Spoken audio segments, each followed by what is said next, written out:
Tonight, we're going to continue looking at ordinary people doing extraordinary things as we focus on our week of prayer. Now, as we get into tonight's talk, in Hebrews 11, verse 32, which is the chapter that we're really looking at, these heroes of faith, so to speak, Mark chose the people of Israel, but I'm actually going to pick a person today, okay? So as we read in Hebrews 11, verse 32, it says, "And what more shall I say?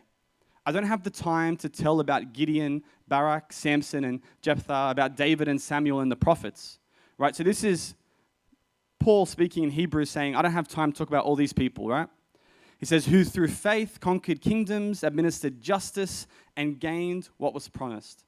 Who shut the mouths of lions, quenched the fury of the flames, escaped the edge of the sword, whose weakness was turned to strength, and who became powerful in battle and routed foreign armies.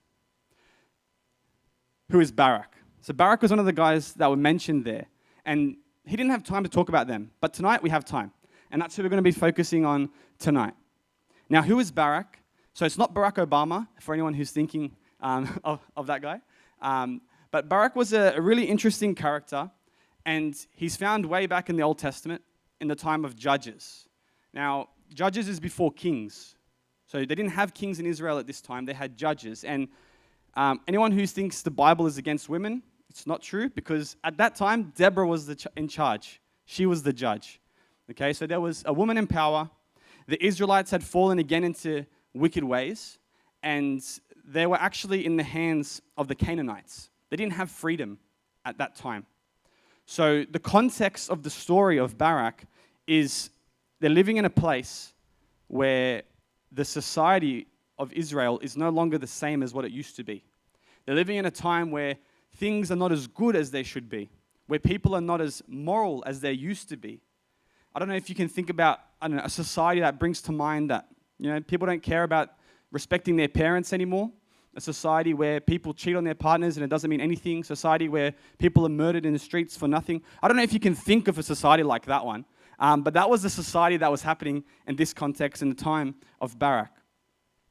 And so as we get into it, we're going to the book of Judges, and I'm going to read some text, and I really hope you can stay with me here, because it's really important that as we go through the story, I think we're going to really see a character who is flawed. We're not looking at someone who was perfect.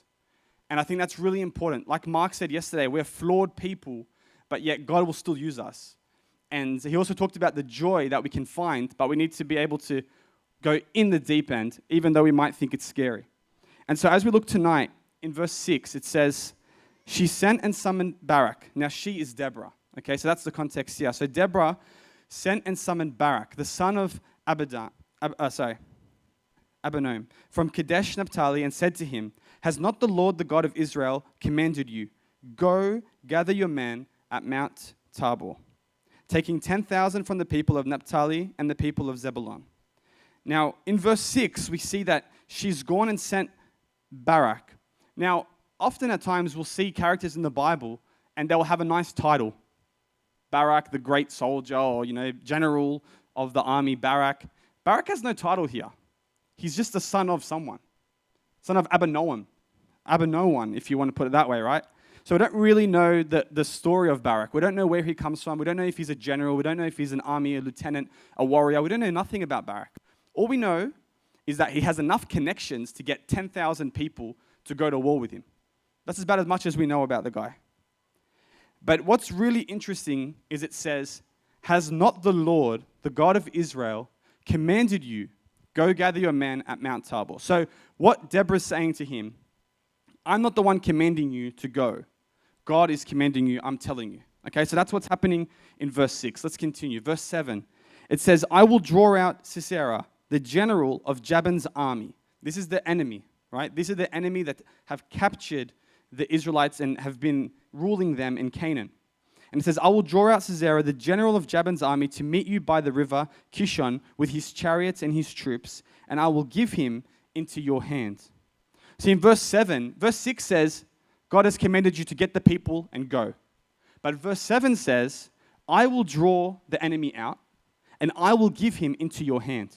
So really, all Barak's being asked to do is just get the people and go. He doesn't have to do anything really miraculous. He's just an ordinary person with a really important job. In verse 8, we see Barak's response. Barak said to her, "If you go with me, I will go. But if you do not go with me, I will not go." And she said, I will surely go with you. Nevertheless, the road on which you are going will not lead to your glory, for the Lord will sell Sisera into the hand of a woman." Then Deborah arose and went with Barak to Kadesh. Or in other versions it says, if you continue with this attitude, you're not going to get the glory. The honor will not be yours, as it says on the screen. So we see Barak is kind of like, yeah, I'll go, but it really depends on you. And so I want to just point out one thing before we get to the first kind of point of tonight. And one of those things is the society in the generation that Barak sees himself in, he lacks two things. The first thing he lacks is experience. Experience. I don't see Barak in this story as someone who has conquered or even been mentioned before in the Bible until this point. We don't know if he's a general. We don't know if he's been wars before. We don't know if he's ever led men before. And so we can say maybe he has a lack of experience, and one of the reasons why he says, I can't go unless you go. And maybe the second thing is a lack of example. A lack of example. Maybe Barak is in a position where he's looking around in his society, and being a godly man might not be the in thing. Put your hand up if being a Christian is weird right now in today's society. A little bit weird. Going to church on Saturday, how about that one? It's a bit more weird, right? And so you can see Barak's probably growing up in a society where there's not many good examples, good Christian examples, or good Jewish examples, I should say. And he's growing up in a society where God might not be as present as they would like. Maybe the Jewish people have grown up hearing stories of old about how God showed up in Egypt, how God showed up in all these other situations, but how come he hasn't showed up for us yet? And so as we look, those are the two things that I think in my own life, that's true. Experience and example is really important. And as Mark was saying yesterday, what are some of our fears? And personally, one of my fears was actually having a baby, being a father. I thought, yeah, it's going to be fun, but it doesn't dawn on you until you actually have a baby in your hands that I have a responsibility now. Like, so Craig said to me, how's the baby? And I said, she's still alive, because it is scary sometimes to think, this life is so precious and it could be one mistake and something happens, And but one of the things that really scared me about it wasn't keeping her alive. It was more about how I'm going to be as a dad. Put your hand up if you ever had that feeling of, I don't know how I'm going to be as a dad or a mom or as a friend or as a boyfriend or whatever it is. And we get into that position of, this is my turn. And our default setting is to think, what was my dad like? Or what was my mum like? Or what did my mum do when I was sick? And we think like that. And for me, the hardest thing was, I have a dad, right? But he's not the best dad, if that makes sense. The best example. He wasn't around a lot growing up. He was in the Navy, so he was always away. He wasn't really around. And my parents split when I was, 14, 15. And so he moved out of home, so it was really growing up with my mum. So I haven't had a really strong role model when it comes to a dad or be a father. And so for me, I didn't have experience because this is my first child, so I got no idea what I'm doing. So any advice is helpful. But I didn't have an example either. And so I lack those two things. And so I can understand when Barak says, if you don't go, I'm not going because I don't feel equipped and I don't feel like I know what I won't be able to do this without you. I'm not capable. And so sometimes we feel like that because we lack experience and we lack a strong example. And so that first kind of point tonight is, if you go, I will go. It's about stop putting your faith in people. See, Barak's faith was really dependent. It was depending on whether Deborah went, if he would go. Now, the problem with that is he didn't have just a faith that was, whatever happens, I'm going to go. I'm going to do this. God's calling me. I'm going to go. It was, if you go, I will go, because my faith depends on you. My faith depends on the pastor, maybe. Some of us, maybe if the pastor's a good pastor, I'll be strong in my faith. Maybe it's if the church is really strong, I'll rock up. But what happens when the pastor lets you down? What happens when the pastor's in a big scandal in the news? He's done something absolutely wrong. Not talking about you, Craig, but you never know. What happens when the church lets you down? Because that happens quite a bit and people get hurt. Does your faith disappear when that happens? And so Barak's faith was, I've seen God work through you, Deborah. I've seen God show up in your life, but I haven't seen it in mine. So unless you rock up with me, I don't feel like God's going to be amongst me. And I think that was one of the biggest reasons why he said, if you don't go, I'm not going. And it wasn't a matter of I don't want to. It was a matter of I don't feel capable. I don't feel like it's going to work out. So let's continue the story. Verse 12. I know there's a lot of reading, but it's amazing what's happening in this story. And in verse 12 it says, when Sisera was told that Barak the son of Abinoam had gone up to Mount Tabor, Sisera called out all his chariots, 900 chariots of iron, and all the men who were with him, from Harosheth Haggayim in the river Kishon. And let's leave it there. 900 chariots. 900 chariots. Now, in this story, some of us will probably read this and just kind of go, okay, yeah, that was a fact, right? We just read it and it's a matter of fact. 900 chariots. But when we actually see the story and think about the context, 900 chariots of iron is a really strong army. See, this fear that Barak had wasn't just, I'm not a strong leader. It's probably, I'm looking at the obstacle that I'm facing and it is too big for me. It's another Goliath story of, look at the armor of, like when we think about Goliath, we think he was a tall guy, but he had armor, he had a weapon, he had experience, he had everything. And when we look at this situation in this story, 900 chariots, the army they had was 10,000 men, right? 900 chariots, easily one chariot could take down 5 men. So if all 900 chariots took out their men, they would be finished. They wouldn't have enough men to take on these chariots, plus all the other men that they would have. But what I love about this, in the text, it says, when Sisera was told that Barak had gone up to Mount Tabor, he called out all his chariots, all the men that were with him, and they went to the river Kishon. Now, the interesting thing about this is everything God had said to Barak is happening. He said, all you got to do is get your men, meet me at the mountain. I will bring Sisera, and I will deliver him to you. Now, we're hitting to that point now where it's actually coming, the whole story is happening now. They're getting to the river, and in verse 14, it says, and Deborah said to Barak, up, for this is the day in which the Lord has given Sisera into your hand. Does not the Lord go out before you? So Barak went down from Mount Tabor with 10,000 men following him, and the Lord routed Sisera, or in this version it says, when Barak attacked with his army, the Lord threw Sisera into confusion. Some Bible scholars actually say that they were so confused that their own men were killing each other. They didn't even have to fight them. They fought themselves. And so the chariots were all like in a position of they killed themselves. And it says, together with all his chariots and men, Sisera got down from his chariot and fled on foot. He ran because he knew that it was over. And it says, Barak pursued the chariots and the army in verse 16 to Harosheth of the Gentiles, and Sisera's whole army was killed. Not a man was left. The Lord goes before you. That bit of text there, when I read that, I just went, you know what, that is so true. Does not the Lord go before you? How many times do we see an obstacle? Like we said before, the 900 chariots. How many times do we see a situation where we go, that is just too big for me to overcome? That addiction is just too strong. My rent is just too expensive. I can't afford it. That situation where we're just like, this, I cannot see how there is a way out of this. Put your hand up if you've ever felt like that there's no way out. Like, I just don't know how we're going to get through this. And Barak probably felt a similar way. I don't actually understand. You're calling me to this, but I don't see how you're going to make it through. But God doesn't call us to go in and take on the chariots. Doesn't call us to go in and defeat it. What he did, all he said was, I need you to show up. I need you to just show up. I'll do the rest.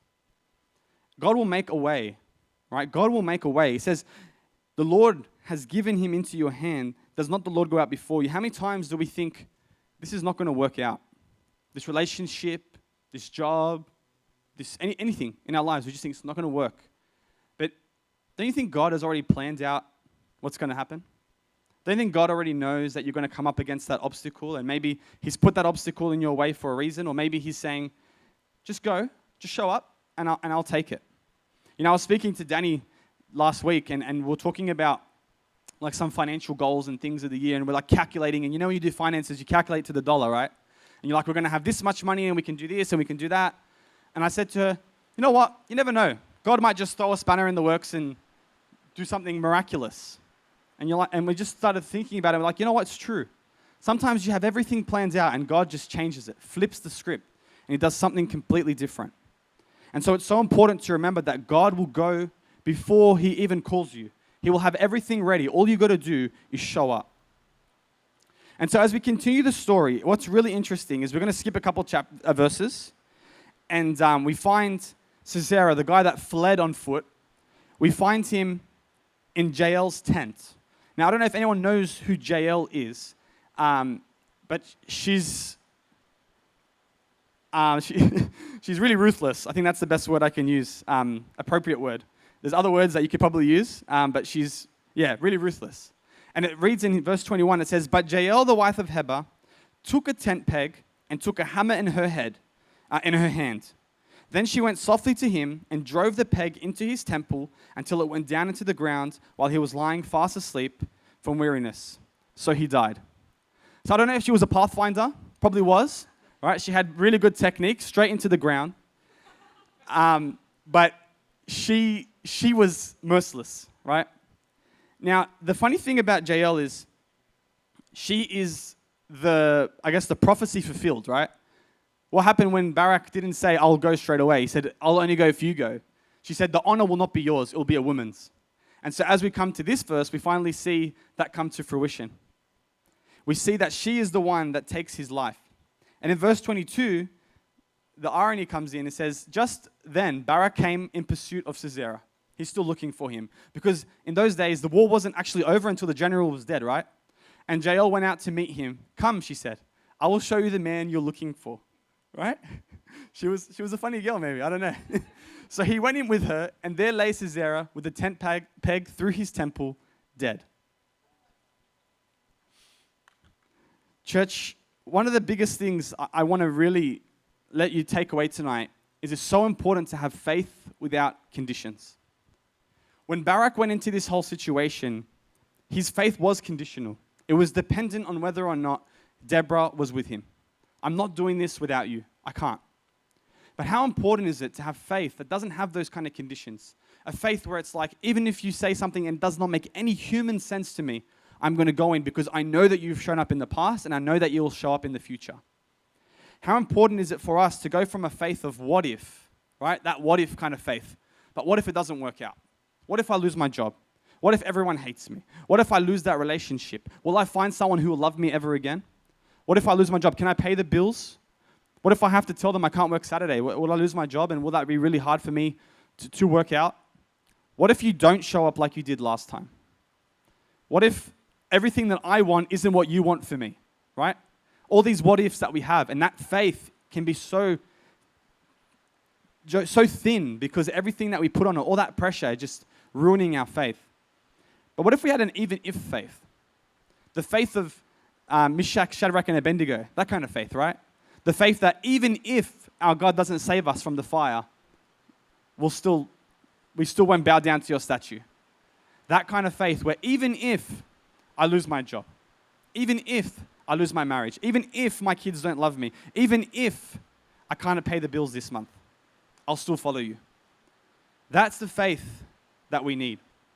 And Barak didn't have that faith going in. And that's so important. Why? Because the people in Hebrews that are being talked to, they don't have that faith, that it's unconditional faith. Tonight in our church right now, we don't have that faith that's unconditional. We all struggle with these things. We all have that what if faith from here and tomorrow, and sometimes we really struggle with that. So I'm not saying it's important to be perfect, but what I am saying is the example from Hebrew was Barak. And when we read his story, his faith was not perfect. Yet he's still mentioned as someone who's a hero of faith. And so tonight, as we read this story, I want you to really think and say, you know what? This guy was just an ordinary person. There wasn't much special about Barak. The only thing that was really special is that he actually stood forward and said, you know what? I'll do it. Yes, I'll only go if you go, but I'll do it. And he did it. And now when we look back and we look at Barak, we say, oh, he was a man of faith. but he still struggled like everyone else. And so as we struggle with our own faith, we struggle with that connection to say, you know what, even in the dark times, even if things don't happen the way I want them to, even if, I'll still follow you. And that is the faith that we need, especially as we come out of COVID, because we've had too many excuses. You know, oh, it's just too hard to have faith. You know, oh, church is online, I can't do it. Man, the Bible's there. Pick it up. Pick it up. I know that mine's got a lot of dust on it. I've been using my phone too much. But at the end of the day, the faith that Barak had wasn't perfect. It was flawed. He was a flawed person. But as we look on this story, and as we keep looking throughout this week, I want us to focus on that faith, that it doesn't matter on other people. It doesn't matter how big the obstacles might seem. It doesn't matter if you're questioning what if something goes wrong.